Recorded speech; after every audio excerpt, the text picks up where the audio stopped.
অরিন্দমের ভিজে শার্ট আমার বুকে লেগে আছে, বৃষ্টিতে ভিজে দুজনে এই জীর্ণ কুটিরে আশ্রয় নিয়েছি। আমি আমার দেওরের এত কাছে কখনো আসিনি গো। সিকিমের উচ্চ পাহাড়ে সবুজ চা বাগানের মাঝে একটি ছোট্ট কুটিরে আমরা আটকে পড়েছি। বাইরে মুষলধারে বৃষ্টি, পাহাড়ি ঝরনাগুলো উত্তাল হয়ে উঠেছে। এই প্রাকৃতিক বিপর্যয় না আমার ভেতরের ঝড়, কোনটা বেশি ভয়ঙ্কর বুঝতে পারছি না। স্বামী অভিজিতের সাথে আমার বিয়ে হয়েছে ৮ বছর আগে। আমাদের মেয়ে রিয়া এখন ৭ বছরের। আমরা থাকি কলকাতায়, যেখানে অভিজিত একটি নামকরা হাসপাতালে ডাক্তার। পেশা হিসেবে ডাক্তারি দারুণ, কিন্তু এর মূল্য হল অভিজিত বাড়িতে খুব কমই থাকে। আমি প্রায় একা থাকি রিয়াকে নিয়ে। অভিজিতের ছোট ভাই অরিন্দম বিদেশে থাকে, লন্ডনে একটি কনসালটেন্সি ফার্মে চাকরি করে। সে বছরে একবার ছুটিতে ভারতে আসে কয়েক সপ্তাহের জন্য। এবারও সে এসেছে। কিন্তু অভিজিত এত ব্যস্ত যে তার সাথে সময় কাটাতে পারে না। তাই অরিন্দম প্রস্তাব দিল, আমরা ৩ জন, সে, আমি আর রিয়া, সিকিম বেড়াতে যাব। আমরা গাঙ্গটকে একটি রিসর্টে উঠেছিলাম। দিনের বেলা আমরা ঘুরে বেড়াতাম, পাহাড় দেখতাম, বৌদ্ধ মন্দির দেখতাম। রিয়া খুব আনন্দে ছিল তার লন্ডনের কাকুর সাথে। অরিন্দম তাকে নানারকম উপহার দিত, তার সাথে খেলা করত। সেদিন সকালে আমরা একটি চা বাগান দেখতে গিয়েছিলাম। রিয়া রিসর্টে বিশ্রাম নিচ্ছিল বাচ্চাদের ক্লাবে। হঠাৎ আকাশে কালো মেঘ জমে এলো। আমরা দ্রুত ফিরতে চেষ্টা করলাম, কিন্তু বৃষ্টি শুরু হয়ে গেল। আকাশ ভেঙে বৃষ্টি পড়তে লাগল। আমরা দেখলাম একটি ছোট্ট কুটির চা বাগানের মাঝে। সেখানে আশ্রয় নিলাম। এটি ছিল একটি জীর্ণ কুটির, যেখানে চা বাগানের শ্রমিকরা বিশ্রাম নেয়। কিন্তু এখন সেখানে কেউ ছিল না। আমরা দুজন ভিজে সপস্পে কাঁপতে কাঁপতে ভেতরে ঢুকলাম। অরিন্দম বলল, বুদি, তোমার শাড়ি ভিজে গেছে। এখানে ঠান্ডা লাগতে পারে। আমার ব্যাগে একটা অতিরিক্ত টি শার্ট আছে, পরে নাও। আমার শাড়ি সত্যিই পুরোপুরি ভিজে গেছিল। আমি ঘরের এক কোণে গিয়ে নিজের শাড়ি বদলে অরিন্দমের টি শার্ট পরলাম। গায়ে বর হলেও শুকনো জামা পরে সেই মুহূর্তে যে আরাম পেলাম সেটা বলার নয়। কিন্তু অরিন্দমের দিকে তাকিয়ে দেখি সেও পুরো ভিজে গেছে। আমি জিজ্ঞেস করলাম, তোমার তো কাপড় বদলাবার কিছু নেই, তাই না? অরিন্দম হাসল, আমার একটাই অতিরিক্ত শার্ট ছিল, সেটা তোমাকে দিয়ে দিয়েছি। চিন্তা নেই, আমি ঠিক আছি। কিন্তু তার কাঁপুনি দেখে বোঝা যাচ্ছিল যে সে ঠিক নেই। আমি অস্বস্তি নিয়ে বললাম, তোমার শার্ট খুলে রেখে দাও। শুকিয়ে নাও। এখানে তো কেউ নেই গি। অরিন্দম অল্প ইতস্তত করে তার ভিজে শার্ট খুলে ফেলল। সে এদিক ওদিক দেখে কোথাও শার্ট শুকানোর জায়গা খুঁজছিল। কুটিরের ভিতরে একটা রশি টাঙানো ছিল, সম্ভবত শ্রমিকরা তাদের কাপড় শুকাত এখানে। অরিন্দম তার শার্ট সেখানে টাঙিয়ে দিল। আমি চারপাশে তাকালাম। কুটিরটি ছোট হলেও বেশ পরিষ্কার ছিল। একটা টেবিল, দুটো চেয়ার এবং একপাশে একটা পুরানো খাট। টেবিলের উপর কিছু বই এবং একটা পুরানো কেরোসিন ল্যাম্প রাখা ছিল। দেখো, এখানে বেশ কিছু বই আছে, আমি বললাম অরিন্দমকে। এগুলো কিসের বই? অরিন্দম টেবিলের কাছে এসে বইগুলো দেখল। বেশিরভাগই বাগান সম্পর্কিত বই। কিন্তু এটা দেখো, সে একটা জার্নাল তুলে নিল, এটা মনে হয় কারো ব্যক্তিগত ডায়েরি। আমরা দুজনে একসাথে সেই ডায়েরিটা দেখতে শুরু করলাম। লেখা ছিল দার্জিলিং হিন্দিতে, যা আমরা দুজনেই কোনো রকমে বুঝতে পারছিলাম। এটি ছিল একজন চা বাগান শ্রমিকের ডায়েরি, নাম রতন। রতন লিখেছিল কিভাবে গত কয়েক মাস ধরে চা বাগানে অদ্ভুত ঘটনা ঘটছে, রাতে অদ্ভুত আলোর ঝিলিক, কোথা থেকে আসা অজানা শব্দ, আর মাঝে মাঝে কেউ যেন তাকে ডাকে। এটা তো বেশ মজার, অরিন্দম উৎসাহিত হয়ে বলল। আমি এতটা উৎসাহিত বোধ করছিলাম না। কি জানি, হয়তো কোনো গল্প লিখছিল গো। অরিন্দম ডায়েরির পাতা উল্টাতে লাগল। শেষের দিকের একটা পাতায় এসে সে থমকে গেল। এখানে দেখো, সে আমাকে ডেকে বলল, এই পাতাটা গু। আমি দেখলাম রতন লিখেছে, আজ রাতে আমি সেটা দেখলাম। চা বাগানের পিছনে পাহাড়ের গায়ে সেই গুহা। গুহার ভিতর থেকে আসছে সবুজ আলো। আমি কাছে গিয়ে দেখলাম গুহার ভেতরে কারা যেন কথা বলছে, কিন্তু সেটা কোনো মানুষের ভাষা নয় গি। এরপর আর কোনো লেখা ছিল না। এটাই ছিল শেষ এন্ট্রি, তারিখ দেওয়া ছিল ঠিক 1 বছর আগের। একটা অসমাপ্ত ডায়েরি। অরিন্দম বলল, কাহিনীটাও অসমাপ্ত থেকে গেল গু। আমি জানালা দিয়ে বাইরে তাকালাম। বৃষ্টি এখনো পড়ছে, তবে আগের মতো মুষলধারে নয়। তুমি কি সত্যিই বিশ্বাস করো এই ডায়েরিতে যা লেখা আছে? আমি অরিন্দমকে জিজ্ঞেস করলাম। আমি জানি না, সে বলল, কিন্তু মনে হয় না এত বিস্তারিতভাবে কেউ গল্প লিখবে একটা ডায়েরিতে গু। আমি দেখলাম অরিন্দমের চোখে সেই ছেলেমানুষি কৌতূহল যা আমি প্রথম দিন দেখেছিলাম যখন সে কলকাতায় এসেছিল এবার। কলেজের সময় থেকেই অরিন্দম ছিল অ্যাডভেঞ্চারাস টাইপের। সবসময় কোনো না কোনো অভিযানে যেতে চাইত। আর তাই নিয়ে অভিজিৎ তাকে নিয়ে হাসাহাসি করত। আমরা কি গুহাটা খুঁজে দেখতে পারি? অরিন্দম প্রস্তাব দিল। ডায়েরিতে লেখা আছে চা বাগানের পিছনে পাহাড়ের গায়ে গিয়ে। আমার মনে একটু ভয় ঢুকল। কিন্তু আমরা জানি না কোথায় সেটা। আর এখন বৃষ্টি পড়ছে গু। বৃষ্টি প্রায় থেমে এসেছে, অরিন্দম বলল, আর আমরা বাগানের মাঝেই আছি, তাই না? আমরা একটু খুঁজে দেখতে পারি। আমি দ্বিধায় পড়লাম। একদিকে এটা একটা বোকামি মনে হচ্ছিল, একটা পুরানো ডায়েরির পিছনে ছুটে যাওয়া, যেটা হয়তো কোনো গল্প মাত্র। অন্যদিকে রিয়া রিসর্টে নিরাপদেই আছে বাচ্চাদের ক্লাবে, আর আমাদের ফিরতে এখনও সময় আছে। আর সত্যি বলতে আমারও একটু কৌতূহল জেগেছিল। ঠিক আছে, আমি রাজি হলাম, কিন্তু বেশিক্ষণ নয়। আমাদের ফিরতে হবে রিয়ার কাছে গিয়ে। অরিন্দম উজ্জ্বল হয়ে উঠল। তাহলে চলো বেরিয়ে পড়ি। ও সে রশি থেকে তার শার্ট নামালো, কিন্তু সেটা এখনও ভিজে ছিল। এটা এখনও ভেজা, সে বলল, কিন্তু চলবে গি। আমি দেখলাম আমার শাড়িও এখনও ভেজা। অরিন্দমের টি শার্ট আমার গায়ে ছিল। শোনো, আমি বললাম, তুমি তোমার শার্ট পরে নাও। আমি আবার আমার শাড়ি পরে নিচ্ছি গু। কিন্তু তোমার শাড়ি এখনও ভেজা। অরিন্দম আপত্তি করল। কিছু হবে না, আমি বললাম, আমি ঠিক আছি ইউ। কিন্তু সে রাজি হল না। তুমি আমার টি শার্ট পরেই থাকো। আমি ঠিক আছি। চলো যাই উ। এভাবেই আমরা বেরিয়ে পড়লাম, আমি অরিন্দমের টি শার্ট পরে, আর অরিন্দম ভেজা শার্ট গায়ে দিয়ে। বাইরে বৃষ্টি প্রায় থেমে গেছিল, শুধু হালকা ফোঁটা ফোঁটা পড়ছিল। চা বাগানের মাঝে দিয়ে আমরা হাঁটতে শুরু করলাম পাহাড়ের দিকে। চা গাছের সারি পার হতে হতে আমরা পাহাড়ের কাছে পৌঁছে গেলাম। সেখানে রকম সব ঝোপঝাড় এবং গাছপালা ছিল।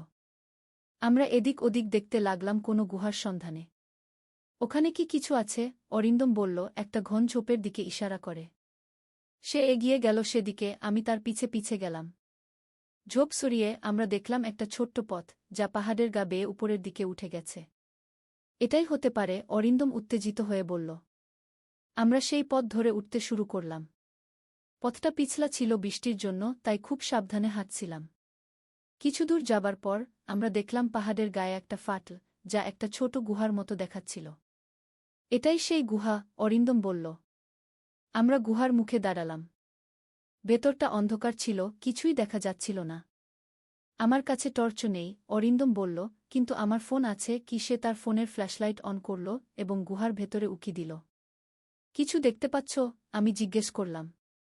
হ্যাঁ, সে বলল, ভেতরে একটা পথ আছে যা আরও গভীরে যাচ্ছে। আর দেখো মাটিতে কি আছে গিউ। আমি দেখলাম গুহার মেঝেতে অনেক পদচিহ্ন। কেউ না কেউ এখানে আসে। অথবা অনেকেই আসে। চলো ভেতরে যাই, অরিন্দম বলল। আমি এবার সত্যিই ভয় পেয়ে গেলাম। তুমি কি পাগল হয়ে গেছ? আমরা কে আছে জানি না ওখানে। ডায়েরিতে লেখা ছিল গুহার ভেতর থেকে আসছিল অদ্ভুত শব্দ।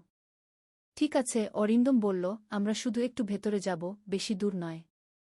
যদি কিছু মনে হয় আমরা ফিরে আসব গু। আমি অনিচ্ছা সত্ত্বেও রাজি হলাম। আমরা গুহার ভেতরে ঢুকলাম, অরিন্দমের ফোনের আলোতে পথ দেখে।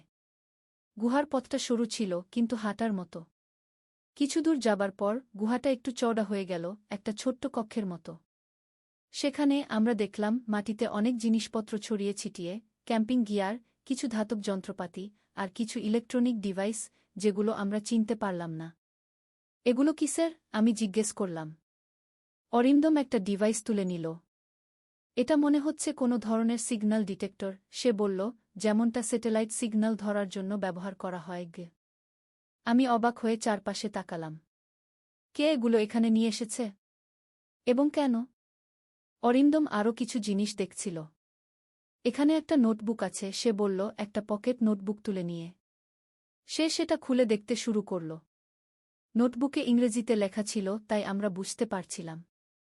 এটি ছিল একদল গবেষকের নোট, যারা এই অঞ্চলে একটি প্রাকৃতিক ঘটনা নিয়ে গবেষণা করছিল, একটি দুর্লভ ইলেকট্রোম্যাগনেটিক ফিল্ড, যা এই পাহাড়ে আবিষ্কার করা হয়েছিল। এটা কি বলে? আমি জিজ্ঞেস করলাম। অরিন্দম নোটগুলো পড়ছিল। এরা ভূতাত্ত্বিক বিজ্ঞানী। এদের দল এই অঞ্চলে একটি অদ্ভুত প্রাকৃতিক ঘটনা আবিষ্কার করেছিল, একটি ইলেকট্রোম্যাগনেটিক অ্যানমালি যা মাঝে মাঝে সক্রিয় হয়। এটা কোনো সাধারণ ঘটনা নয় এবং এরা এটা নিয়ে গবেষণা করছিল।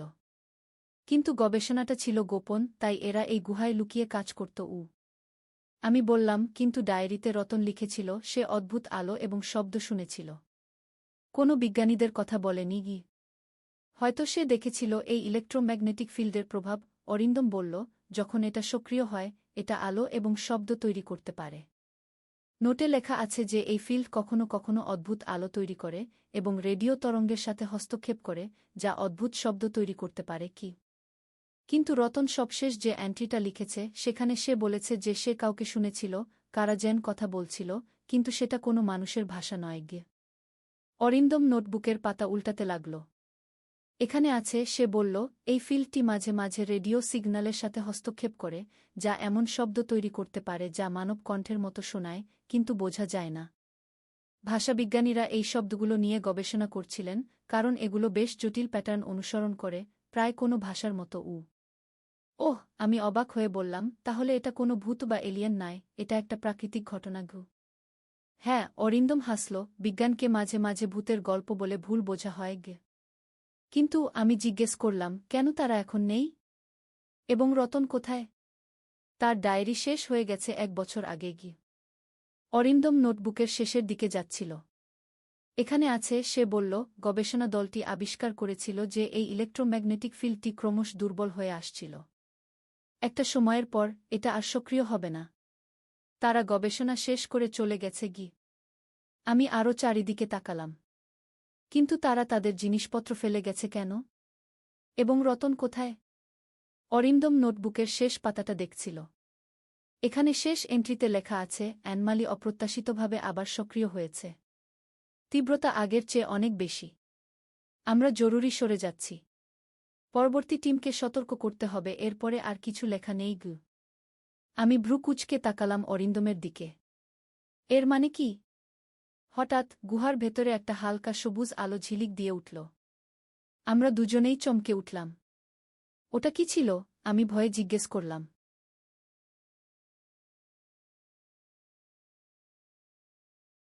মনে হয় ইলেকট্রোম্যাগনেটিক ফিল্ডটা আবার সক্রিয় হচ্ছে, অরিন্দম বলল, কিন্তু তার গলাতেও ভয়ের আভাস। আবার সেই সবুজ আলো ঝিলিক দিল, এবার আগের চেয়ে তীব্র। সাথে সাথে একটা অদ্ভুত, কম্পিত শব্দ শোনা গেল, যেন কেউ কথা বলছে, কিন্তু কোনো ভাষায় নয় যা আমরা বুঝতে পারি। আমরা এখান থেকে বেরিয়ে যাই, আমি অরিন্দমের হাত ধরে টানলাম। আমরা দ্রুত গুহা থেকে বেরিয়ে আসার চেষ্টা করতে লাগলাম। কিন্তু সবুজ আলো ক্রমশ তীব্র হতে লাগল, গুহার সমস্ত অংশ জুড়ে ছড়িয়ে পড়তে লাগল। সাথে সাথে সেই অদ্ভুত শব্দ বাড়তে লাগল। আমরা দৌড়ে গুহার মুখের দিকে যাচ্ছিলাম, কিন্তু হঠাৎ আমরা থমকে দাঁড়ালাম।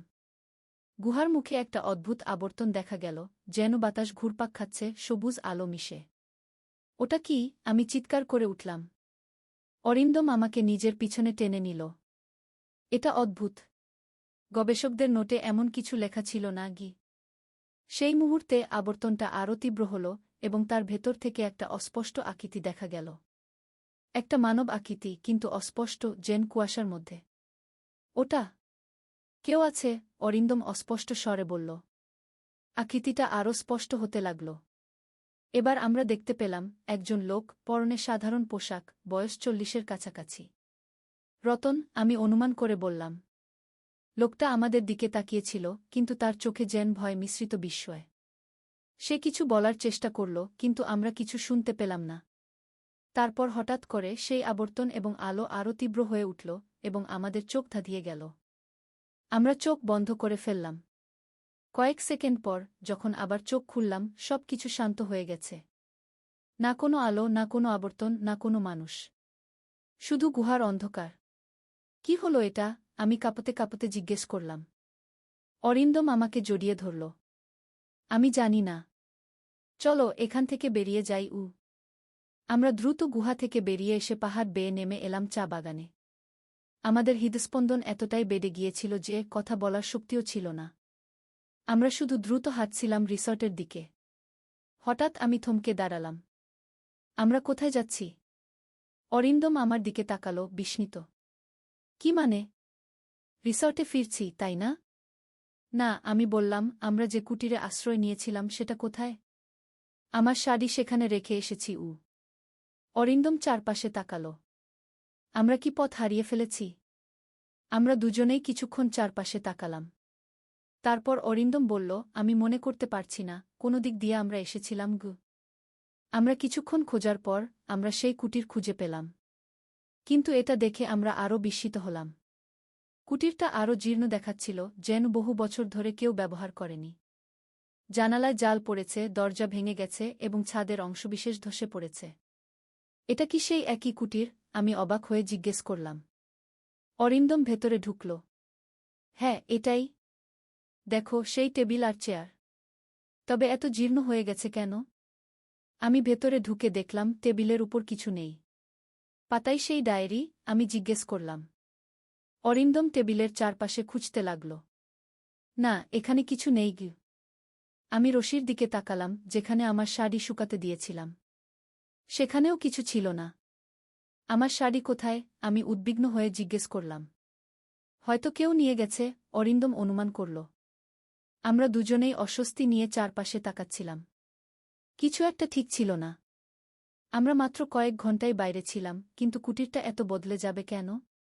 এবং আমার শাড়িকে নিয়ে যাবে? আমার মনে হয় আমরা এখনই রিসর্টে ফিরে যাই, অরিন্দম বলল। রিয়া আমাদের জন্য অপেক্ষা করছে। আমি মাথা নেড়ে সম্মতি জানালাম। আমরা রিসর্টের দিকে রওনা দিলাম। পথে কেউই কথা বলছিলাম না, দুজনেই নিজের মনে ভাবছিলাম যে আসলে কি ঘটেছিল। আমি এখনও অরিন্দমের টি-শার্ট পরেছিলাম, যেটা আমার শাড়ির তুলনায় অনেক বেশি আরামদায়ক ছিল, বিশেষ করে এই পাহাড়ি ঠান্ডায়। রিসর্টে পৌঁছে আমরা সোজা চলে গেলাম বাচ্চাদের ক্লাবে। কিন্তু সেখানে পৌঁছে আমাদের জন্য আরেকটি অবাক করা ঘটনা অপেক্ষা করছিল। আমি দুঃখিত, কিন্তু রিয়া নামে কোনো বাচ্চা এখানে নেই, ক্লাবের কর্মচারী আমাদের বলল। কি? আমি প্রায় চিৎকার করে উঠলাম, সে কোথায় গেল? কর্মচারী অবাক হয়ে আমাদের দিকে তাকাল। আমি বলছি, এখানে কোনো রিয়া নামে বাচ্চা আজ আসেনি। আমাদের আজকের তালিকায় সে নেই। কিন্তু আমরা তাকে সকালে এখানে রেখে গিয়েছিলাম, অরিন্দম বলল। কর্মচারী তার রেজিস্টার খুলে দেখাল। এখানে দেখুন, আজকের সব বাচ্চার নাম। কোনো রিয়া নেই। আমার হৃদস্পন্দন তীব্র হয়ে উঠল। আমি অরিন্দমের হাত শক্ত করে ধরলাম। চলো আমাদের রুমে দেখি। আমরা দ্রুত আমাদের রুমের দিকে গেলাম। পথে আমরা রিসর্টের ম্যানেজারের সাথে দেখা হল। তিনি আমাদের দেখে অবাক হয়ে গেলেন। আপনারা এখানে কি করছেন? তিনি জিজ্ঞেস করলেন। আমরা এখানে থাকছি, অরিন্দম বলল, রুম নম্বর 305। ম্যানেজার ভ্রু কুঁচকালেন। কিন্তু সেই রুমে তো কামাল সাহেব থাকছেন, দিল্লি থেকে এসেছেন। আপনারা কে? আমার মাথা ঘুরতে লাগল। আমরা কাল থেকে এখানে আছি, আমি বললাম। আমি, আমার দেওর অরিন্দম, আর আমার মেয়ে রিয়া। ম্যানেজার অবাক হয়ে তাকালেন। আমি দুঃখিত, কিন্তু আমাদের রেকর্ডে আপনাদের নাম নেই। আপনারা কি অন্য কোনো রিসর্টের কথা বলছেন? এতক্ষণে আমার ভেতরে ভয় জমে উঠেছিল। আমাদের জিনিসপত্র? আমাদের সুটকেস? আমার মেয়ে? আমি কাপা গলায় জিজ্ঞেস করলাম। ম্যানেজার আমার দিকে সহানুভূতির সাথে তাকালেন। আপনি কি ঠিক আছেন, ম্যাডাম? আপনাকে কি কোনো সাহায্য দরকার? অরিন্দম আমাকে সামলে নিল। সরি, হয়তো আমরা ভুল করছি।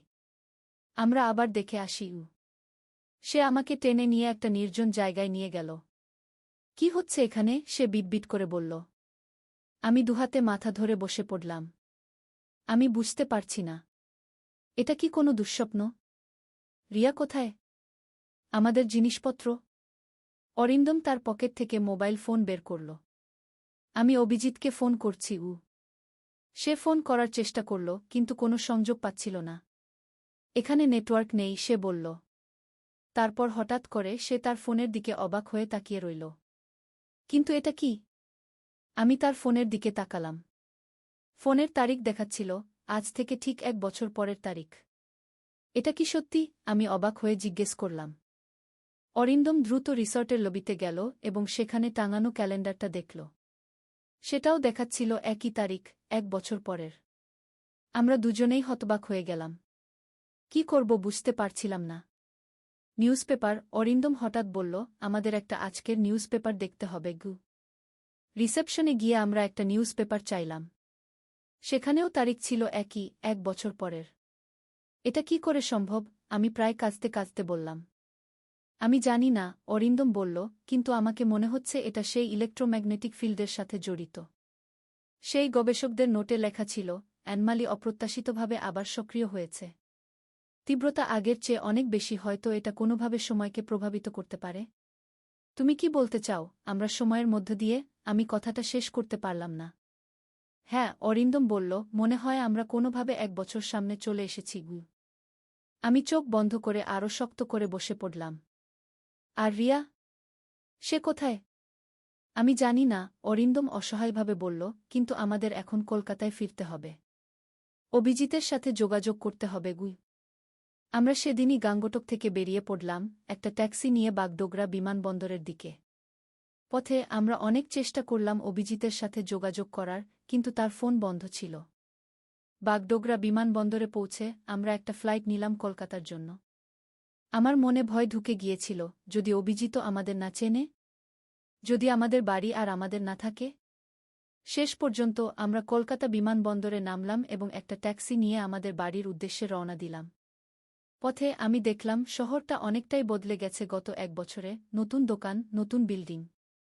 যখন আমরা আমাদের বাড়ির সামনে নামলাম, আমার হার্টবিট আবার বেড়ে গেল। ট্যাক্সিওয়ালাকে পয়সা দিয়ে আমরা দরজার দিকে এগোলাম। আমার হাত কাঁপছিল যখন আমি ডোরবেল বাজালাম। দরজা খুলে গেল। সামনে দাঁড়িয়ে অভিজিত, আমার স্বামী। কিন্তু সে আমাদের দেখে এমনভাবে অবাক হয়ে গেল, যেন ভূত দেখেছে। তোমরা? সে বিটবিট করে বলল। হ্যাঁ, আমরা। অরিন্দম বলল, কি হয়েছে দাদা? এভাবে দেখছ কেন? অভিজিত আমাদের দিকে হতবাক হয়ে তাকিয়ে রইল। তারপর হঠাৎ করে সে আমাকে জড়িয়ে ধরল, এত জোরে যে আমার দম বন্ধ হয়ে আসছিল। তুমি ফিরে এসেছ?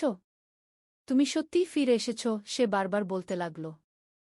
হ্যাঁ, আমি বললাম, আমরা ফিরে এসেছি। কিন্তু রিয়া কোথায়? অভিজিত আমাকে ছেড়ে দিল এবং অরিন্দমকে জড়িয়ে ধরল। তুমিও? দুজনেই ফিরে এসেছ গো? তারপর সে আমাদের ভেতরে নিয়ে গেল। আমরা বসার ঘরে বসলাম। অভিজিত আমাদের দিকে তাকিয়েছিল, যেন সে বিশ্বাস করতে পারছে না যে আমরা সত্যিই সেখানে আছি। রিয়া কোথায়? আমি আবার জিজ্ঞেস করলাম। রিয়া স্কুলে। অভিজিত বলল, আমি তাকে ফোন করে বলছি যে তোমরা ফিরে এসেছ গু। স্কুলে? আমি অবাক হয়ে জিজ্ঞেস করলাম, কিন্তু এত দেরি হয়ে গেছে গিউ। ও বার্ডিং স্কুলে যায়। অভিজিত বলল, দার্জিলিংয়ে গিউ। আমি অরিন্দমের দিকে তাকালাম, হতবাক। রিয়া কখনো বার্ডিং স্কুলে যায়নি। এটা কি হচ্ছে? আমি অভিজিতকে জিজ্ঞেস করলাম। অভিজিত আমাদের দিকে অবাক হয়ে তাকাল। তোমরা কি জানো না? তোমরা 1 বছর ধরে নিখোঁজ ছিলে গু। এবার আমরা দুজনেই হতবাক হয়ে গেলাম। নিখোঁজ? অরিন্দম বলল। হ্যাঁ, অভিজিত বলল, গত বছর তোমরা সিকিম গিয়েছিলে। একদিন তোমরা দুজন বেরিয়েছিলে চা বাগান দেখতে, রিয়াকে রিসর্টে রেখে। কিন্তু তোমরা আর ফিরে আসোনি। পুলিশ খুঁজেছে সর্বত্র, কিন্তু তোমাদের কোনো চিহ্ন পাওয়া যায়নি। রিয়া একা ফিরে এসেছিল। আমরা ভেবেছিলাম তোমরা মারা গেছি। আমি শেষ করলাম। হ্যাঁ, অভিজিত চোখ বন্ধ করল। আমাদের তাই মনে হয়েছিল, যদিও কোনো প্রমাণ ছিল না। অরিন্দম এবার সামনে ঝুঁকে বসল।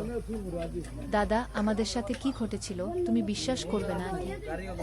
সে এবং আমি পালাক্রমে বলতে শুরু করলাম, কিভাবে আমরা বৃষ্টিতে ভিজে গিয়েছিলাম, কিভাবে সেই কুটিরে আশ্রয় নিয়েছিলাম, কিভাবে সেই ডায়েরি পেয়েছিলাম, কিভাবে গুহায় গিয়েছিলাম এবং সেখানে কি ঘটেছিল। অভিজিত মন দিয়ে শুনছিল, তার চোখে বিস্ময় ও অবিশ্বাস মিশ্রিত। তোমরা বলতে চাও তোমরা সময়ের মধ্য দিয়ে ভ্রমণ করেছ? সে শেষে নদীর ধারে এক গ্রাম। প্রথম অধ্যায়, শুরুর কথা। পদ্মা নদীর ধারে ছোট্ট একটা গ্রাম, নামটা হলো কুসুমপুর। এই গ্রামে বাস করত একটা ছেলে, তার নাম রাকিব। রাকিবের বয়স মাত্র 22 বছর। লেখাপড়ায় ভালো ছিল সে, কিন্তু টাকার অভাবে ঢাকা বিশ্ববিদ্যালয়ে ভর্তি পরীক্ষা দিতে পারেনি। এখন গ্রামের স্কুলে পড়ায়। মাসে বেতন পায় 10,000 টাকা। রাকিবের বাবা মারা গেছেন 3 বছর আগে। মা আছেন, ছোট্ট একটা বোন আছে, নাম মিথিলা। মিথিলার বয়স 15, এইচএসসি পরীক্ষা দেবে আগামী বছর।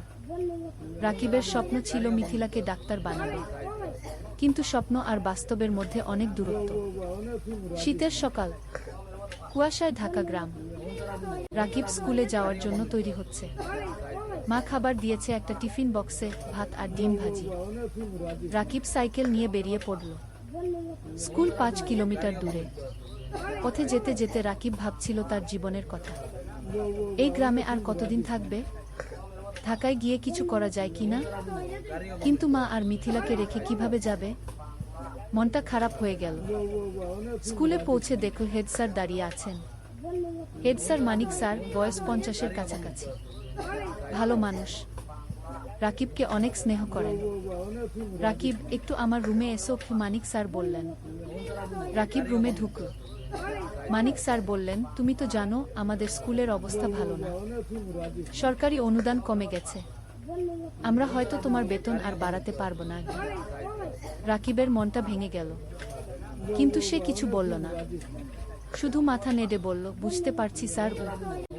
তবে একটা খবর আছে, মানিক স্যার বললেন। শুনেছি জেলা শহরে একটা এনজিও শিক্ষক খুঁজছে। বেতন ভালো, 15,000 টাকা। তুমি চাইলে আবেদন করতে পারো। রাকিব একটু ভাবল। জেলা শহর মানে প্রায় 30 কিলোমিটার দূরে। রোজ যাওয়া আসা করা মুশকিল। থাকতে হবে সেখানে। স্যার, আমি ভেবে দেখি। রাকিব বলল। ক্লাস শুরু হলো। রাকিব বাচ্চাদের বাংলা পড়াচ্ছে। ছোট্ট ছোট্ট মুখ, সবাই মন দিয়ে শুনছে। রাকিব ভাবল, এই বাচ্চাদের ছেড়ে কিভাবে যাবে? স্কুল ছুটির পর রাকিব বাড়ি ফিরল। মা রান্না করছে, মিথিলা পড়াশোনা করছে। রাকিব মাকে বলল এনজিওর কথা। মা চুপ করে রইল কিছুক্ষণ। তারপর বলল, ভাই, তুমি যা ভালো মনে করো তাই করো, আমরা সামলে নেব। কিন্তু রাকিব দেখল মায়ের চোখে পানি। দ্বিতীয় অধ্যায়, নতুন সিদ্ধান্ত। সেই রাতে রাকিব ঘুমাতে পারল না। বারবার একই চিন্তা মাথায় আসছে। কি করবে? এখানে থাকবে নাকি নতুন জায়গায় যাবে? পরদিন শুক্রবার, ছুটির দিন। রাকিব সকালে উঠে নদীর ধারে গেল। পদ্মা নদী। শীতকালে পানি কমে যায়, বালুর চর জেগে ওঠে। রাকিব একটা চরের উপর বসল। দূরে মাছ ধরা নৌকা দেখা যাচ্ছে। রাকিব ছোটবেলার কথা ভাবল। বাবা জীবিত ছিলেন তখন। বাবাও মাছ ধরতেন। একদিন নৌকা উল্টে গিয়ে বাবা ডুবে মারা যান। সেদিন থেকে রাকিবের জীবন বদলে গেল। লেখাপড়া ছেড়ে দিতে হলো। মাকে সাহায্য করতে হলো। হঠাৎ কেউ পেছন থেকে ডাকল, রাকিব ভাই। রাকিব ফিরে তাকাল। দেখল তার বন্ধু সাজিদ দাঁড়িয়ে আছে। সাজিদ ঢাকায় থাকে, প্রাইভেট কোম্পানিতে চাকরি করে। গ্রামে এসেছে ঈদের ছুটিতে। সাজিদ, কবে এলি? রাকিব খুশি হলো। গতকাল এলাম। তোর খোঁজেই এসেছিলাম। সাজিদ পাশে বসল। দুই বন্ধু অনেকক্ষণ গল্প করল। সাজিদ বলল তার চাকরির কথা, ঢাকার জীবন যাপনের কথা। রাকিব শুনল চুপচাপ। তারপর সাজিদ জিজ্ঞেস করল, তুই এই গ্রামে আর কতদিন পড়ে থাকবি? ঢাকায় চলে আয় না, আমি তোকে চাকরি খুঁজে দেব। রাকিব মাথা নাড়ল। মা আর মিথিলাকে রেখে কিভাবে যাব? ওদেরকে নিয়ে আয়। ঢাকায় ভাড়া বাসায় থাকবি। সাজিদ বলল, তোকে তো জানি। ঢাকায় এক রুম ভাড়া নিতে কত টাকা লাগে? আমার সামর্থ্য আছে। রাকিব তিক্ত হাসল। সাজিদ কিছু বলল না। সে জানে রাকিবের সমস্যা। দুপুরে রাকিব বাড়ি ফিরল। মা খাবার দিয়েছে, ভাত, ডাল আর একটা মাছ। রাকিব খেতে খেতে ভাবছিল, জীবনটা কেন এত কঠিন? খাওয়ার পর মিথিলা এল। ভাইয়া, আমার পরীক্ষার ফি দিতে হবে। 5,000 টাকা। রাকিবের মাথায় হাত। এই মাসে বেতন পাবে 10,000 টাকা। তার মধ্যে বাড়ি ভাড়া 3,000, মায়ের ওষুধ 2,000, খরচপাতি 3,000। পরীক্ষার ফি দেবে কোথা থেকে? চিন্তা করিস না, ব্যবস্থা হবে কি? রাকিব বলল। কিন্তু ব্যবস্থা হবে কিভাবে? রাকিব জানে না। সেই রাতে রাকিব মন স্থির করল। সে জেলা শহরে এনজিওর চাকরির জন্য আবেদন করবে। 15,000 টাকা হলে অনেক কিছু করা যাবে। তৃতীয় অধ্যায়, নতুন পথ। সোমবার সকালে রাকিব জেলা শহরে গেল। এনজিওর অফিস খুঁজে পেল। একটা 3তলা বিল্ডিং। ভেতরে ঢুকে নাম লিখল রিসেপশন। কিছুক্ষণ পর ডাক পড়ল। একটা রুমে ঢুকল রাকিব। দেখল একজন ভদ্রমহিলা বসে আছেন। বয়স 40-এর কাছাকাছি, হাসি মুখ। বসুন। আপনার নাম? মহিলা জিজ্ঞেস করলেন। রাকিব। রাকিব হোসেন। আপনার সার্টিফিকেট? রাকিব ব্যাগ থেকে সার্টিফিকেট বের করে দিল। মহিলা দেখলেন। আপনি গ্রামে পড়ান? মহিলা জিজ্ঞেস করলেন। জি ইমাম, 3 বছর ধরে। ভালো। আমরা গ্রামের স্কুলে কাজ করি। আপনার অভিজ্ঞতা কাজে লাগবে। মহিলা আরও কিছু প্রশ্ন করলেন। রাকিব উত্তর দিল। তারপর মহিলা বললেন, ঠিক আছে, আমরা আপনাকে জানাব। 1 সপ্তাহের মধ্যে ফোন করব। রাকিব বের হয়ে এল। মনটা একটু হালকা লাগল। হয়তো চাকরি হবে। কিন্তু সমস্যা হলো অন্য জায়গা। রাকিব গ্রামে ফিরে দেখল মা অসুস্থ হয়ে পড়েছে। জ্বর হয়েছে। ডাক্তার ডেকে আনতে হলো। ডাক্তার ওষুধ লিখে দিল। ওষুধের দাম 1000 টাকা। রাকিবের পকেটে 5 টাকা ছিল। বাকি 5 টাকা ধার করতে হলো পাশের বাড়ির কাকার কাছে। মা শুয়ে শুয়ে বলল, ভাই তুমি জেলা শহরে চাকরি নিও না, আমরা এখানে থাকি। না মা, তোমার চিকিৎসার জন্য টাকা লাগবে, মিথিলার পড়াশোনার জন্য টাকা লাগবে, আমাকে ভালো চাকরি করতে হবে, কি রাকিব বলল। পরের সপ্তাহে রাকিবের ফোন এল এনজিও থেকে। চাকরি হয়েছে, পরের মাস থেকে জয়েন করতে হবে। রাকিব খুশি হলো, কিন্তু সাথে সাথে চিন্তাও হলো। জেলা শহরে থাকবে কোথায়? বাসা ভাড়া নিতে হবে। সেই টাকা কোথায়? রাকিব মানিক স্যারের কাছে গেল, সব বলল। মানিক স্যার শুনলেন। তারপর বললেন, তুমি চিন্তা করো না, আমার জেলা শহরে একটা ছোট্ট ফ্ল্যাট আছে, খালি পড়ে আছে, তুমি সেখানে থাকতে পারো। প্রথম 3 মাস ভাড়া লাগবে না। রাকিবের চোখে পানি এল। স্যার আপনি তুমি ভালো ছেলে, তোমার উন্নতি হোক এটাই চাই। মানিক স্যার হাসলেন। রাকিব স্যারের পা ছুঁয়ে সালাম করল। 4র্থ অধ্যায়, জেলা শহরে নতুন জীবন। পরের মাসের প্রথম দিনে রাকিব জেলা শহরে চলে এল। মা আর মিথিলা গ্রামে রইল। রাকিব ঠিক করল সপ্তাহে একদিন গ্রামে যাবে। মানিক স্যারের ফ্ল্যাট ছোট্ট কিন্তু পরিষ্কার। একটা রুম, একটা রান্নাঘর, একটা বাথরুম। রাকিব নিজের জিনিসপত্র গুছিয়ে রাখল। পরদিন এনজিও অফিসে গেল। কাজ শুরু হলো। রাকিবকে দায়িত্ব দেওয়া হলো 5টা গ্রামের স্কুল দেখাশোনা করার। সপ্তাহে 3 দিন স্কুলে যেতে হবে, বাকি দিন অফিসে। প্রথম দিন রাকিব একটা গ্রামে গেল। স্কুলটা খুবই খারাপ অবস্থায়, ছাদ দিয়ে পানি পড়ে, বেঞ্চ ভাঙা, শিক্ষক মাত্র 2 জন, ছাত্রছাত্রী প্রায় 150। রাকিব শিক্ষকদের সাথে কথা বলল। তারা বলল অনেক সমস্যার কথা, বেতন কম, সরকারি সাহায্য নেই, অনেক বাচ্চা স্কুল ছেড়ে দিয়েছে। রাকিব বুঝল এখানে অনেক কাজ করার আছে। সে মনস্থির করল ভালোভাবে কাজ করবে। সন্ধ্যায় রাকিব ফ্ল্যাটে ফিরল। একা একা রান্না করল, ভাত আর ডিম ভাজি। খেয়ে শুয়ে পড়ল। মায়ের কথা মনে পড়ল, মিথিলার কথা মনে পড়ল। রাকিব মাকে ফোন করল। মা কেমন আছো? ভালো আছি। তুমি খেয়েছো? মা জিজ্ঞেস করল। হ্যাঁ মা। তুমি ওষুধ খেয়েছো তো? খেয়েছি। মিথিলা পড়াশোনা করছে, তুমি চিন্তা করো না। ফোন রেখে রাকিব ঘুমিয়ে পড়ল। দিন যাচ্ছে, রাকিব কাজে মন দিচ্ছে। সে দেখছে স্কুলগুলোর অবস্থা ধীরে ধীরে ভালো হচ্ছে। এনজিও থেকে সাহায্য আসছে, নতুন বেঞ্চ এসেছে, ছাদ মেরামত হয়েছে, শিক্ষকদের ট্রেনিং দেওয়া হচ্ছে। রাকিব খুশি, তার মনে হচ্ছে সে কিছু ভালো কাজ করছে। 3 মাস পর রাকিব প্রথম বেতন পেল, 15,000 টাকা। রাকিব সাথে সাথে 10,000 টাকা মাকে পাঠিয়ে দিল। বাকি 5,000 টাকা দিয়ে নিজের খরচ চালাবে। মা ফোন করে কাঁদল। ভাই তুমি এত টাকা পাঠালে তোমার কি হবে? মা তুমি চিন্তা করো না, আমার হয়ে যাবে, তুমি ভালো থাকো।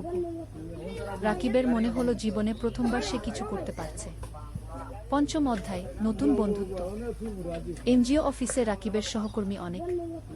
তার মধ্যে একজন মেয়ে আছে, নাম তানিয়া। তানিয়া ঢাকা থেকে এসেছে, লেখাপড়া করেছে ঢাকা বিশ্ববিদ্যালয়ে।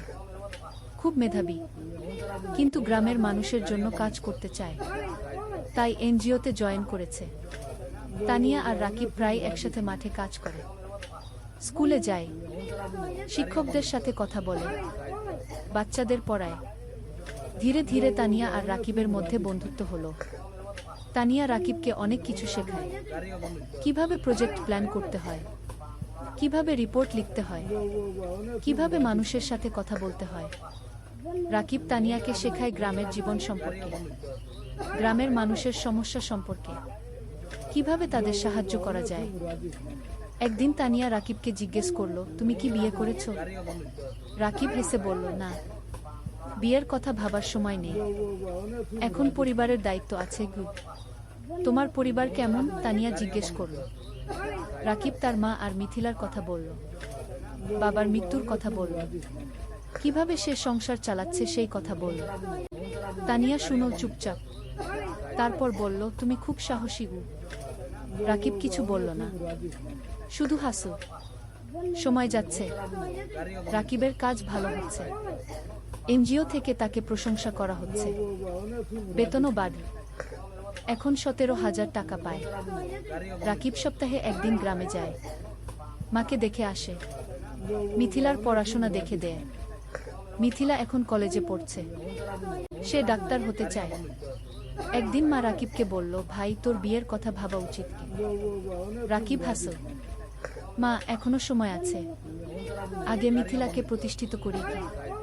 কিন্তু তোর বয়স হয়ে যাচ্ছে, আমি চিন্তায় থাকি কি। মা বলল, তুমি চিন্তা করো না মা, সব ঠিক হবে। ষষ্ঠ অধ্যায়, প্রেম আর স্বপ্ন। 1 বছর পার হয়ে গেল। রাকিব এখন এনজিওতে প্রজেক্ট কোঅর্ডিনেটর, বেতন 20,000 টাকা। সে এখন একটা ভাড়া বাসায় থাকে, মাসে ভাড়া 5,000 টাকা। তবু মাকে প্রতি মাসে 12,000 টাকা পাঠায়। মিথিলা খুব ভালো ফলাফল করেছে, সে মেডিকেল কলেজে ভর্তি হতে চায়, কিন্তু ভর্তি পরীক্ষার জন্য কোচিং করতে হবে, কোচিং ফি অনেক। রাকিব চিন্তায় পড়ল, কোথা থেকে টাকা আসবে। তানিয়া বুঝতে পারল রাকিবের সমস্যা। একদিন সে বলল, রাকিব, তুমি কিছু চিন্তিত মনে হচ্ছে কি? রাকিব মিথিলার কথা বলল। তানিয়া বলল, আমি আমার এক বন্ধুকে জানি, সে ঢাকায় মেডিকেল কোচিং সেন্টার চালায়, আমি তাকে বলবো, হয়তো কম ফিতে তোমার বোনকে ভর্তি করে নেবে কি। রাকিব অবাক হলো, তুমি এত সাহায্য করছো কেন? তানিয়া চুপ করে রইল কিছুক্ষণ, তারপর বলল, কারণ তুমি ভালো মানুষ। রাকিব কিছু বলল না, কিন্তু মনের ভেতর একটা অনুভূতি হলো। পরের সপ্তাহে তানিয়া তার বন্ধুর সাথে রাকিবের কথা হলো। বন্ধু রাজি হলো মিথিলাকে অর্ধেক ফিতে ভর্তি করতে। রাকিব খুশিতে আত্মহারা, সে তানিয়াকে ধন্যবাদ দিল বারবার। তানিয়া হেসে বলল, ধন্যবাদ না, একটা ট্রিট দাও। রাকিব তানিয়াকে নিয়ে গেল একটা রেস্টুরেন্টে, দুজন একসাথে খাবার খেল, অনেক গল্প করল, হাসল। খাওয়ার পর বাইরে বের হয়ে তানিয়া বলল, রাকিব, আমি তোমাকে একটা কথা বলতে চাই। বলো। তানিয়া একটু থেমে বলল, আমি তোমাকে ভালোবাসি। রাকিব স্তব্ধ হয়ে গেল, কি বলবে বুঝতে পারল না। তানিয়া বলল, আমি জানি এটা হঠাৎ শোনাচ্ছে, কিন্তু 1 বছর ধরে তোমার সাথে কাজ করছি, তোমার চরিত্র, তোমার পরিবারের প্রতি দায়িত্ববোধ, তোমার সততা, সব কিছু দেখেছি। তুমি আমার মনে জায়গা করে নিয়েছ। রাকিব কিছুক্ষণ চুপ করে রইল, তারপর বলল, তানিয়া, আমি জানি না কি বলবো। তুমি ঢাকার মেয়ে, উচ্চশিক্ষিত, আমি একজন সাধারণ গ্রামের ছেলে, আমার পরিবার গরিব, আমার অনেক দায়িত্ব আছে। কি তানিয়া রাকিবের হাত ধরল, এগুলো আমার কাছে কোনো সমস্যা নয়, আমি তোমাকে চাই, তোমার টাকা বা স্ট্যাটাস নয়। রাকিবের চোখে পানি এল। তানিয়া, আমি তোমাকে কিছু দিতে পারবো না। কি তুমি আমাকে ভালোবাসা দিতে পারবে, সততা দিতে পারবে, এটাই যথেষ্ট। রাকিব তানিয়ার দিকে তাকাল, তারপর বলল, আমিও তোমাকে ভালোবাসি, কিন্তু ভয় পাচ্ছি। কিসের ভয়? তানিয়া জিজ্ঞেস করল। ভয় পাচ্ছি তোমার পরিবার রাজি হবে না, ভয় পাচ্ছি আমি তোমাকে সুখী করতে পারব না। তানিয়া হাসল, আমার পরিবার আমাকে বিশ্বাস করে, আমি যদি খুশি থাকি তারা খুশি থাকবে, আর তুমি আমাকে সুখী করতে পারবে কিনা সেটা সময় বলবে। আমরা একসাথে চেষ্টা করব। সেই রাতে রাকিব ঘুমাতে পারল না। সারা রাত তানিয়ার কথা ভাবল। জীবনে প্রথমবার কেউ তাকে এভাবে ভালোবাসে। সপ্তম অধ্যায়, বাধা আর চ্যালেঞ্জ। পরের সপ্তাহে রাকিব গ্রামে গেল। মাকে সব কথা বলল, তানিয়ার কথা, প্রেমের কথা। মা শুনো চুপচাপ। তারপর বলল, মেয়ে কেমন? খুব ভালো মা। তুমি তাকে দেখলে পছন্দ করবে কি? তার পরিবার রাজি হবে? আমরা তো গরিব, মা চিন্তিত হলো। তানিয়া বলেছে তার পরিবার তাকে বিশ্বাস করে, সমস্যা হবে না। মিথিলা খুশি হলো। ভাইজা, তুমি বিয়ে করছো? আমি ভাবির সাথে দেখা করব। রাকিব হাসল। হ্যাঁ রে, তোকে নিয়ে যাব ঢাকায়। কিন্তু সমস্যা এল অন্য দিক থেকে। তানিয়া তার বাবা মাকে রাকিবের কথা বলল। প্রথমে তারা খুশি হলো, কিন্তু যখন জানো রাকিব একজন এনজিও কর্মী, বেতন মাত্র 20,000 টাকা, তখন তারা আপত্তি করল। তানিয়ার বাবা বললেন, তানিয়া, তুমি ঢাকা বিশ্ববিদ্যালয় থেকে পাস করেছ, তুমি একজন ভালো চাকরিজীবী ছেলে পাবে। এই ছেলে তোমাকে কি দেবে? তানিয়া বলল, বাবা, আমি টাকার জন্য বিয়ে করছি না, আমি রাকিবকে ভালোবাসি। ভালোবাসা দিয়ে সংসার চলে না কি? তানিয়ার মা বললেন। বাবা মা, রাকিব খুব সৎ এবং পরিশ্রমী। সে তার পরিবারের জন্য অনেক কষ্ট করছে। এরকম মানুষ এখন কমই আছে কি? তানিয়া বোঝানোর চেষ্টা করল। আমরা সময় চাই, আমরা ছেলেটাকে দেখতে চাই কি? তানিয়ার বাবা বললেন। তানিয়া রাকিবকে ফোন করে সব বলল। রাকিব শুনো। তারপর বলল, আমি জানতাম এটা হবে গু, তুমি হাল ছেড়ে দিও না, আমি তাদের বোঝাব। তানিয়া বলল।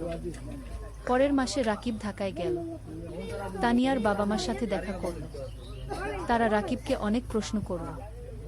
রাকিব সব সততার সাথে উত্তর দিল। তানিয়ার বাবা বললেন, তুমি তোমার ভবিষ্যৎ নিয়ে কি ভাবছো? তুমি সারা জীবন এনজিওতে থাকবে? রাকিব বলল, আঙ্কেল, আমি স্বপ্ন দেখি একদিন নিজের একটা স্কুল করব, গ্রামের গরিব ছেলে মেয়েদের বিনামূল্যে পড়াব, এটা আমার লক্ষ্য। তানিয়ার বাবা অবাক হলেন। তুমি কি জানো একটা স্কুল খুলতে কত টাকা লাগে? জানি আঙ্কেল, কিন্তু আমি বিশ্বাস করি যদি সততার সাথে চেষ্টা করি, একদিন সফল হব।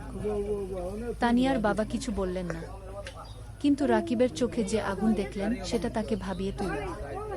সেই রাতে তানিয়ার বাবা মা আলোচনা করলেন। তারপর তারা রাজি হলেন, কিন্তু একটা শর্ত দিলেন, রাকিবকে আরো ভালো চাকরি খুঁজতে হবে। রাকিব শর্ত মেনে নিল। অষ্টম অধ্যায়, নতুন সুযোগ। বিয়ের প্রস্তুতি শুরু হলো, কিন্তু রাকিব চিন্তায় ছিল। বিয়েতে অনেক খরচ হবে, সেই টাকা কোথায়? তানিয়া বলল, আমরা সিম্পল বিয়ে করব, বেশি খরচ করব না।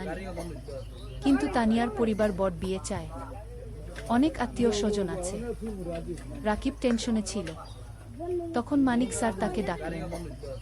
স্যার বললেন, রাকিব, আমি শুনেছি তোমার বিয়ে হবে, আমি তোমাকে একটা উপহার দিতে চাই। স্যার একটা খাম দিলেন। খামে ছিল 50,000 টাকা। রাকিবের চোখ বড় হয়ে গেল। স্যার, এটা আমি নিতে পারবো না। এটা উপহার, তুমি আমার ছাত্রের মতো, তুমি অবশ্যই নেবে। স্যার জোর করলেন। রাকিব স্যারকে জড়িয়ে ধরল। স্যার, আপনি আমার জন্য অনেক কিছু করেছেন। তুমি ভালো থাকো, এটাই চাই। এদিকে রাকিবের ভাগ্য ঘুরতে শুরু করল। একদিন এনজিওর ডিরেক্টর রাকিবকে ডাকলেন। বললেন, রাকিব, তোমার কাজ আমরা খুব পছন্দ করেছি, আমরা একটা নতুন প্রজেক্ট শুরু করছি, তুমি প্রজেক্ট ম্যানেজার হবে, বেতন হবে 35,000 টাকা। রাকিব বিশ্বাস করতে পারল না। 35,000 টাকা, এত টাকা কখনো কল্পনাও করেনি। স্যার, সত্যি? রাকিব জিজ্ঞেস করল। হ্যাঁ, তুমি যোগ্য, তুমি পারবে কি? ডিরেক্টর বললেন। রাকিব সাথে সাথে তানিয়াকে ফোন করল। তানিয়া খুশিতে চিৎকার করল। সেই সন্ধ্যায় রাকিব মাকে ফোন করল, সব বলল। মা কাঁদতে লাগল, খুশির কান্না। ভাই, আল্লাহ তোমার ভালো করেছে, তুমি অনেক কষ্ট করেছো। কি? মা বলল। মা, এখন আমরা ভালো থাকব, মিথিলার পড়াশোনা ভালো হবে, তুমি সুস্থ থাকবে। বিয়ের দিন এল। সিম্পল কিন্তু সুন্দর বিয়ে। গ্রাম থেকে মা আর মিথিলা এসেছে, রাকিবের বন্ধুরা এসেছে, এনজিও অফিসের সবাই এসেছে। তানিয়া দেখতে খুব সুন্দর লাগছিল লাল শাড়িতে, রাকিব পাঞ্জাবি পরেছে। বিয়ে হলো, সবাই দোয়া করল, আশীর্বাদ করল। রাকিব আর তানিয়া নতুন জীবন শুরু করল। নবম অধ্যায়, স্বপ্ন পূরণের পথে। বিয়ের পর রাকিব আর তানিয়া জেলা শহরে একটা বড় ফ্ল্যাট ভাড়া নিল, 2 বেডরুমের। তারা ঠিক করল মা আর মিথিলাকে নিয়ে আসবে। মা প্রথমে রাজি হলো না, বলল, তোমরা নতুন বিয়ে করেছ, আমরা গেলে তোমাদের সমস্যা হবে কি? তানিয়া নিজে গ্রামে গেল, মাকে বলল, মা আপনি আমার মা, আপনি না থাকলে আমার সংসার অসম্পূর্ণ। মা তানিয়াকে জড়িয়ে ধরল, মা তুমি খুব ভালো। মা আর মিথিলা জেলা শহরে চলে এল। এখন তারা সবাই একসাথে থাকে। মিথিলা ঢাকায় কোচিং করছে, সে খুব মন দিয়ে পড়ছে। তার লক্ষ্য মেডিকেল কলেজে চান্স পাওয়া। রাকিব নতুন প্রজেক্টে কাজ শুরু করেছে। প্রজেক্টটা খুব বড়, 15টা গ্রামে কাজ করতে হবে। স্কুল, স্বাস্থ্যকেন্দ্র, নারী উন্নয়ন, সব ধরনের কাজ। রাকিব খুব ব্যস্ত হয়ে গেল, সকাল থেকে রাত পর্যন্ত কাজ। কিন্তু সে খুশি, কারণ সে মানুষের উপকার করছে। তানিয়াও কাজ করছে, সেও একটা প্রজেক্টে আছে। তাদের দুজনের মিলে এখন বেতন 55,000 টাকা। এত টাকা রাকিব কখনো কল্পনা করেনি। এখন তারা স্বাচ্ছন্দ্যে আছে। মায়ের ভালো চিকিৎসা হচ্ছে, মিথিলার পড়াশোনা ভালো হচ্ছে, রাকিব কিছু টাকা সেভিংসও করছে। একদিন রাকিব তানিয়াকে বলল, তুমি জানো আমার স্বপ্ন ছিল একটা স্কুল করা। গিয়ে হ্যাঁ মনে আছে, তুমি এখনো সেই স্বপ্ন দেখো? তানিয়া জিজ্ঞেস করল। হ্যাঁ, আমি ভাবছি আমরা যদি কিছু টাকা সেভ করি তাহলে হয়তো একদিন একটা ছোট্ট স্কুল খুলতে পারব। তানিয়া হাসল, চলো আমরা একসাথে এই স্বপ্ন পূরণ করব। দুজনে মিলে প্ল্যান করতে লাগল, কিভাবে টাকা জমাবে, কোথায় স্কুল খুলবে, কিভাবে চালাবে। 1 বছর পর মিথিলা মেডিকেল ভর্তি পরীক্ষা দিল। রেজাল্ট আসল, সে চান্স পেয়েছে সরকারি মেডিকেল কলেজে। পুরো পরিবার খুশিতে আত্মহারা। মা কাঁদল। রাকিব মিথিলাকে জড়িয়ে ধরল, তানিয়া মিষ্টি বিতরণ করল। ভাইয়া, এটা তোমার জন্য, তুমি আমার জন্য সব ত্যাগ করেছো। মিথিলা কাঁদতে কাঁদতে বলল, না রে, এটা তোর নিজের যোগ্যতা, তুই মন দিয়ে পড়েছিস। রাকিব বলল। সেই রাতে রাকিব ছাদে দাঁড়িয়ে আকাশের দিকে তাকাল। তার মনে পড়ল বাবার কথা। বাবা বেঁচে থাকলে কত খুশি হতেন। তানিয়া এসে পাশে দাঁড়াল। কি ভাবছো? বাবার কথা ভাবছি, সেই গরিব দিনগুলোর কথা ভাবছি। আজ আমরা এত দূর এসেছি। হ্যাঁ, আর এটা শুধু শুরু, আমাদের আরো অনেক পথ যেতে হবে। তানিয়া বলল। 10ম অধ্যায়, চূড়ান্ত স্বপ্ন। 3 বছর পার হয়ে গেল। রাকিব এখন এনজিওর সিনিয়র প্রজেক্ট ম্যানেজার, বেতন 50,000 টাকা। তানিয়া প্রজেক্ট কোঅর্ডিনেটর, বেতন 40,000 টাকা। মিথিলা এখন মেডিকেল কলেজের 3য় বর্ষে, সে খুব ভালো পড়ছে। তার লক্ষ্য একজন ভালো ডাক্তার হওয়া এবং গ্রামের মানুষের সেবা করা। মা এখন সুস্থ, তার মুখে হাসি ফিরে এসেছে। রাকিব আর তানিয়া এই 3 বছরে প্রায় 10 লক্ষ টাকা সেভ করেছে। এখন তারা ঠিক করেছে স্বপ্নের স্কুল খুলবে। রাকিব গ্রামে গিয়ে একটা জমি কিনে, 2 বিঘা জমি, সেখানে স্কুল করবে। তারা ব্যাংক থেকে লোন নিয়ে আরও 5 লক্ষ টাকা, মোট 15 লক্ষ টাকা দিয়ে স্কুল তৈরি করা শুরু হলো। মানিক স্যার অনেক সাহায্য করলেন। তিনি স্কুলের ডিজাইন করে দিলেন, শিক্ষক খুঁজে দিলেন। 6 মাস পর স্কুল তৈরি হলো। নাম দেওয়া হলো আলোর পাঠশালা। স্লোগান, শিক্ষাই আলো, শিক্ষাই মুক্তি। স্কুলে গরিব পরিবারের বাচ্চারা বিনামূল্যে পড়বে, ধনী পরিবারের বাচ্চারা কম ফিতে পড়বে। এই ফি দিয়ে স্কুল চলবে। স্কুল খোলার দিন গ্রামের সব মানুষ এল। জেলা প্রশাসক এলেন উদ্বোধন করতে। মানিক স্যার, এনজিওর ডিরেক্টর, সবাই এলেন। রাকিব মাইকে দাঁড়িয়ে বলল, আমি একসময় খুব গরিব ছিলাম, লেখাপড়া করতে পারিনি ঠিকমতো, কিন্তু আমি হাল ছাড়িনি। আজ আমি এই স্কুল করলাম যাতে গ্রামের কোনো বাচ্চাকে টাকার অভাবে লেখাপড়া ছাড়তে না হয়। সবাই হাততালি দিল। তানিয়া বলল, এই স্কুল শুধু আমার স্বামীর স্বপ্ন নয়, আমার স্বপ্ন। আমরা চাই এই গ্রামের প্রতিটা বাচ্চা শিক্ষিত হোক। আবার হাততালি। স্কুল চালু হলো। প্রথম দিন 50 জন বাচ্চা ভর্তি হলো। দ্বিতীয় মাসে 100, তৃতীয় মাসে 200। রাকিব আর তানিয়া সপ্তাহে 3 দিন স্কুলে যায়। বাচ্চাদের পড়ায়, শিক্ষকদের ট্রেনিং দেয়, স্কুল দেখাশোনা করে। মিথিলা ছুটির দিনে স্কুলে এসে বাচ্চাদের স্বাস্থ্য চেক আপ করে বিনামূল্যে। মা রান্না করে বাচ্চাদের খাওয়ায়। অনেক বাচ্চা গরিব পরিবার থেকে আসে, তারা দুপুরে খায় না, মা তাদের খাওয়ায়। 2 বছর পর স্কুলে 5 বাচ্চা পড়ছে, 10 জন শিক্ষক আছে। স্কুল ভালোভাবে চলছে। জেলার মধ্যে কি আলোর পাঠশালা কি একটা আদর্শ স্কুল হিসেবে পরিচিতি পেয়েছে। একাদশ অধ্যায়, জীবনের পূর্ণতা। 5 বছর পর রাকিবের বয়স এখন 33, তানিয়ার বয়স 31। তাদের একটা মেয়ে হয়েছে, নাম রাখা হয়েছে অনন্যা। অনন্যার বয়স 2 বছর। মিথিলা এখন ডাক্তার, সে একটা সরকারি হাসপাতালে কাজ করছে। সে গ্রামের মানুষের বিনামূল্যে সেবা দেয়। মা সুস্থ এবং খুশি, তার নাতনি অনন্যাকে নিয়ে সময় কাটায়। আলোর পাঠশালা কি এখন জেলার সেরা স্কুলগুলোর একটা। এখানে 1000 বাচ্চা পড়ছে, 20 জন শিক্ষক আছে। স্কুলের রেজাল্ট খুব ভালো। রাকিব আর তানিয়া এখন আর এনজিওতে কাজ করে না, তারা পুরোপুরি স্কুলেই সময় দেয়। তারা আরও 2টো স্কুল খোলার পরিকল্পনা করছে। একদিন রাকিব স্কুলের ছাদে দাঁড়িয়ে আছে। তানিয়া এসে পাশে দাঁড়াল, হাতে চায়ের কাপ। কি ভাবছো? তানিয়া জিজ্ঞেস করল। ভাবছি আমাদের যাত্রার কথা। 8 বছর আগে আমি একজন গরিব স্কুল শিক্ষক ছিলাম, আজ আমার নিজের স্কুল আছে। 1000 বাচ্চা পড়ছে। হ্যাঁ, আমরা অনেক দূর এসেছি, কিন্তু আরও অনেক পথ বাকি। তানিয়া বলল, জানো, কখনো কখনো মনে হয় স্বপ্ন দেখা ভালো। স্বপ্ন মানুষকে বাঁচিয়ে রাখে। আমি স্বপ্ন দেখেছিলাম বলে আজ এখানে এসেছি। তানিয়া রাকিবের হাত ধরল।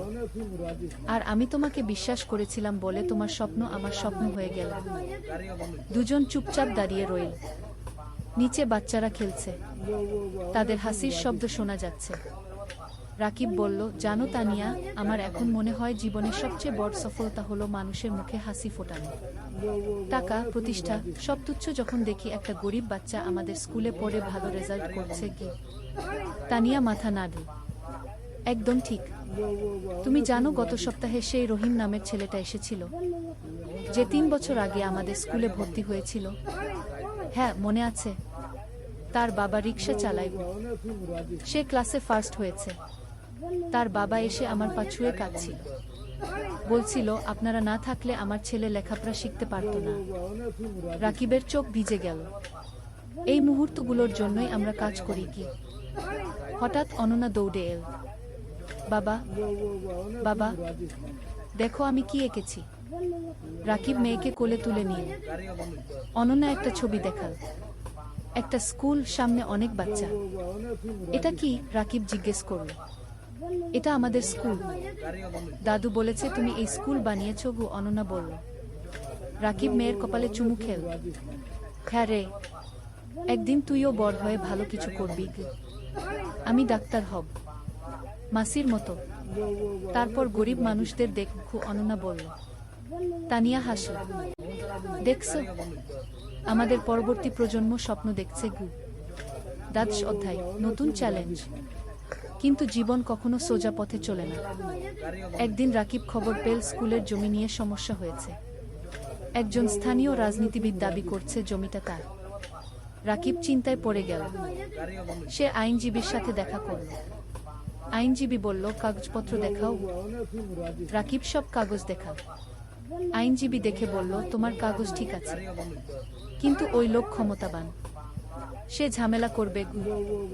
তাহলে কি করব? রাকিব জিজ্ঞেস করল। কোর্টে কেস করতে হবে, সময় লাগবে, টাকাও লাগবে। রাকিব বাড়ি ফিরে তানিয়াকে সব বলল। তানিয়া শুনো। তারপর বলল, আমরা লড়ব, আমরা সত্যের পক্ষে আছি। কেস শুরু হলো। প্রতি সপ্তাহে কোর্টে যেতে হচ্ছে। আইনজীবীর ফি দিতে হচ্ছে, টাকা খরচ হচ্ছে অনেক। কিন্তু রাকিব হাল ছাড়ল না। সে জানে সে ন্যায়ের পক্ষে। এই সময় গ্রামের মানুষ রাকিবের পাশে দাঁড়াল। তারা একটা কমিটি করল। সবাই মিলে টাকা তুলল রাকিবকে সাহায্য করার জন্য। একদিন গ্রামের চেয়ারম্যান রাকিবের কাছে এসে বলল, রাকিব, তুমি আমাদের গ্রামের গর্ব। তুমি আমাদের বাচ্চাদের শিক্ষিত করছো। আমরা তোমাকে একা ছাড়ব না। রাকিব কান্নায় ভেঙে পড়ল। আপনারা আমার পরিবার। মানিক স্যারও সাহায্য করলেন। তিনি জেলা প্রশাসকের সাথে কথা বলল। প্রশাসক বিষয়টা দেখলেন। 6 মাস পর কোর্ট রায় দিল রাকিবের পক্ষে। জমি রাকিবেরই। সেই দিন স্কুলে উৎসব হলো। সবাই খুশি। বাচ্চারা নাচল, গাইল। রাকিব মাইকে বলল, আজ আমরা জিতেছি। কিন্তু এটা শুধু আমার জয় নয়, এটা আমাদের সবার জয়। সত্যের জয়। ত্রয়োদশ অধ্যায়, সম্প্রসারণ। কেস জেতার পর রাকিবের আত্মবিশ্বাস বেড়ে গেল। সে ঠিক করল আরও একটা স্কুল খুলবে, পাশের জেলায়। তানিয়া রাজি হলো। তারা আবার সেভিংস শুরু করল। এই সময় একটা বড় সুখবর এল। একটা আন্তর্জাতিক এনজিও তাদের স্কুলের কথা শুনেছে।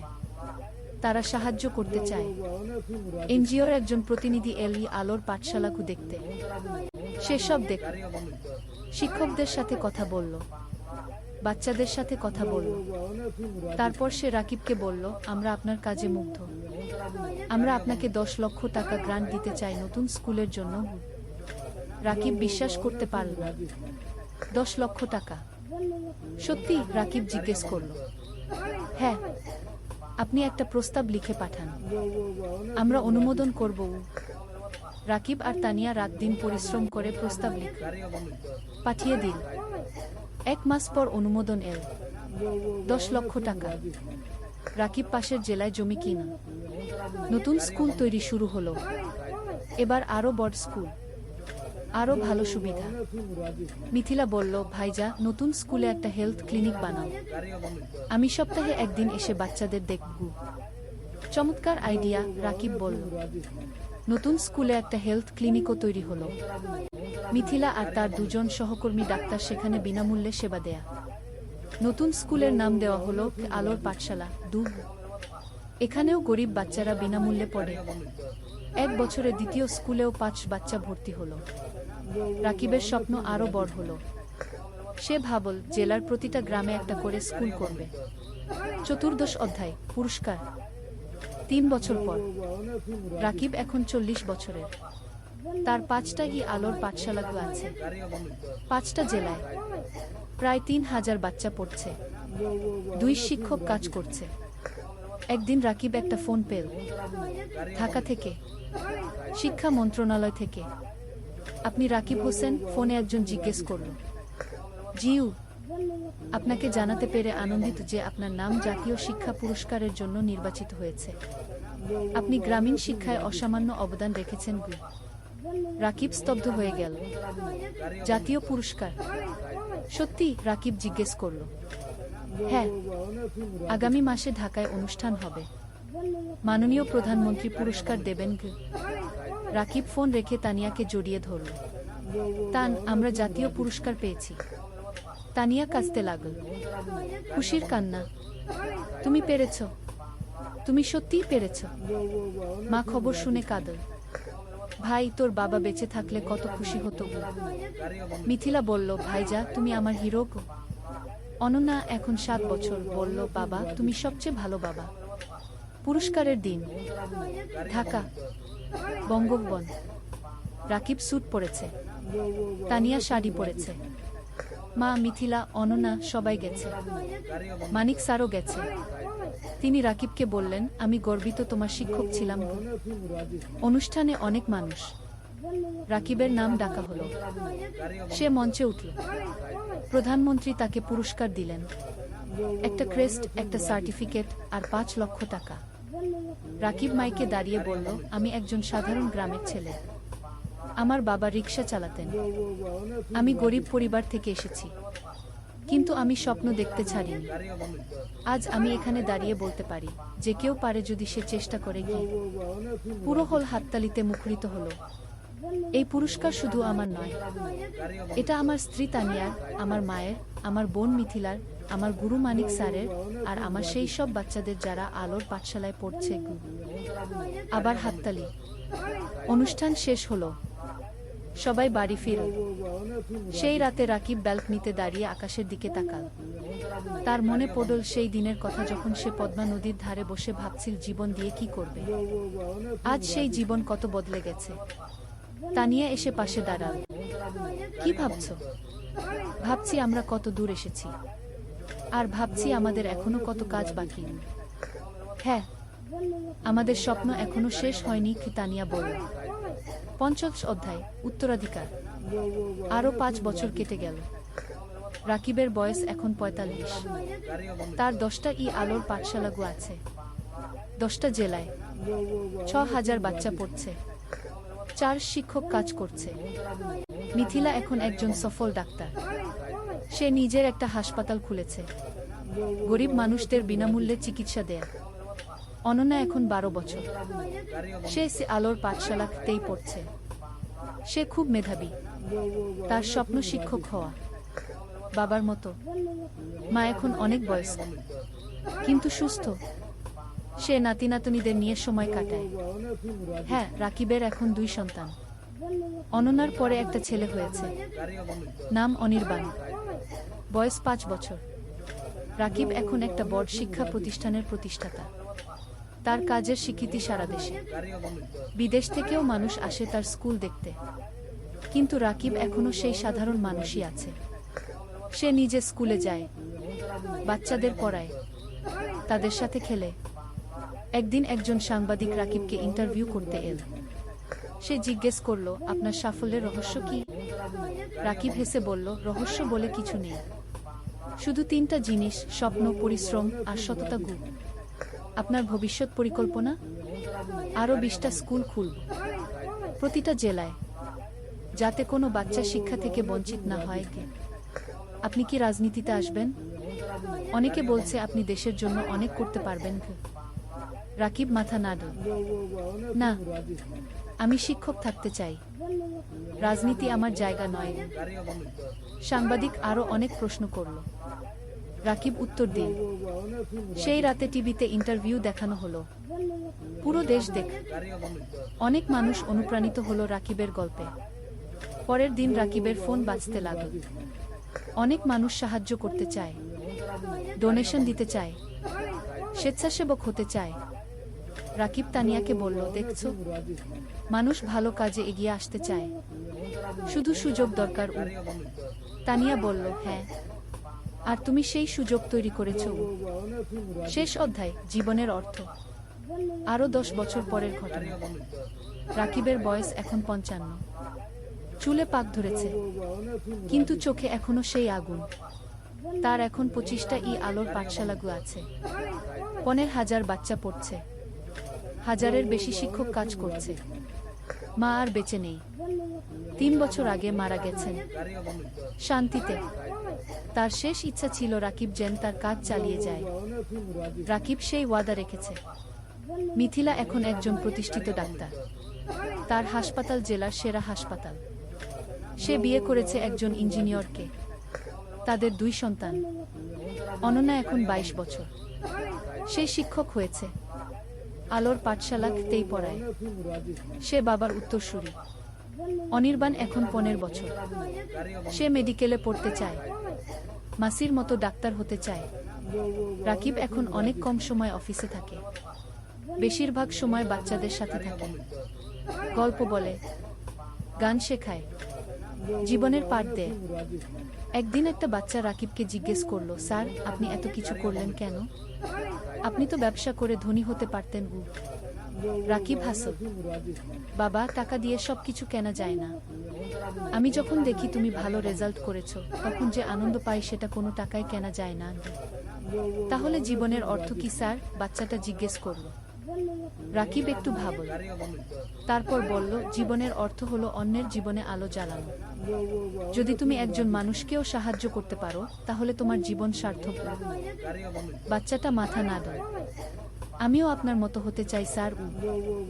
রাকিব বাচ্চাটার মাথায় হাত বুলিয়ে দিল। তুমি আমার চেয়ে আরো ভালো হবে কি। সেই সন্ধ্যায় রাকিব আর তানিয়া তাদের বাড়ির ছাদে বসে আছে। সূর্য অস্ত যাচ্ছে, আকাশ লাল কুমলা রঙে রাঙানো। তানিয়া বলল, তুমি জানো, যখন প্রথম তোমাকে দেখেছিলাম তখন জানতাম না তুমি এত দূর যাবে। রাকিব হাসল, আমিও জানতাম না, কিন্তু তোমাকে পেয়েছিলাম বলে সম্ভব হয়েছে কি। না, তুমি পেরেছ তোমার ইচ্ছাশক্তি আর কঠোর পরিশ্রমের কারণে। আমি শুধু সাথে ছিলাম গো। তুমি শুধু সাথে ছিলে না, তুমি আমার শক্তি ছিলে, আমার অনুপ্রেরণা ছিলে গো। দুজন চুপচাপ বসে রইল। নিচে কি আলোর পাঠশালাগু দেখা যাচ্ছে, বাচ্চারা খেলছে। রাকিব বলল, জানো তানিয়া, আমি এখন শান্তিতে আছি। আমার মনে হয় আমি আমার জীবন দিয়ে কিছু অর্থবহ করতে পেরেছি। তুমি পেরেছ, তুমি হাজারো জীবন বদলে দিয়েছ কি। তানিয়া বলল। হঠাৎ অনন্যা এল। বাবা, মা, খাবার তৈরি। রাকিব উঠে দাঁড়াল। চলো তিনজন একসাথে নিচে নামো। পরিবার একসাথে বসে খাবার খেল, হাসল, গল্প করল। রাতে শোয়ার আগে রাকিব জানালার পাশে দাঁড়িয়ে বাইরে তাকাল। দূরে তারা জ্বলছে। রাকিব মনে মনে ভাবল, জীবন একটা যাত্রা, কখনো কঠিন, কখনো সহজ। কিন্তু যদি তুমি স্বপ্ন দেখো, যদি তুমি পরিশ্রম করো, যদি তুমি সৎ থাকো, তাহলে তুমি অবশ্যই সফল হবে। আর সবচেয়ে বড় সফলতা হলো যখন তুমি অন্যের জীবনে আলো জ্বালাতে পারো। রাকিব হাসল, তারপর বিছানায় শুয়ে পড়ল। গভীর ঘুমে তলিয়ে গেল। শান্তির ঘুম, পরিতৃপ্তির ঘুম। কারণ সে জানে তার জীবন সার্থক হয়েছে, তার স্বপ্ন পূরণ হয়েছে। আর এটাই জীবনের সবচেয়ে বড় পাওয়া।